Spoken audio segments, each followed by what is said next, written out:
omwewo ngati ifeyo tisunga malamulo a Mulungu wosapereka konse zitenda kukhala anthu abwino. Tsopano timati awa anachipisa anyamata ena asamabali awo tsono mukangafika kwanuko mama kudyali akuti kukuli chinamwali ndichampingo wayi ndichachikunja ndipo makola achapatiya koma iweyo upite ukalachire kumene ukapitire ukambe mwambo kumene mwambo umene mukambe kumeneko wose mharatini umene mwapitira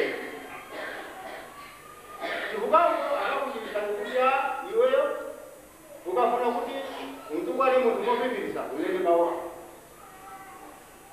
unena mawa ukatera chocho atezo kuye iwe unapita tsopanoso iwe nakasiwakula tsopano tsopano usapaopa asikana ya iwe imampaliweya usapaopa asikana wakula tsopano akakala sikanawo amazivisa zokalokazo ana kasikana siwakula tsopano usapaopa chimateka usapaopa akunaiwa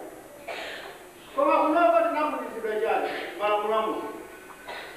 kuyambira lamulolamba mpaka malamulosi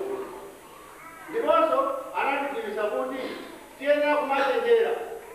ikupanga titiona kati koipa ifeyo tisalinde kombo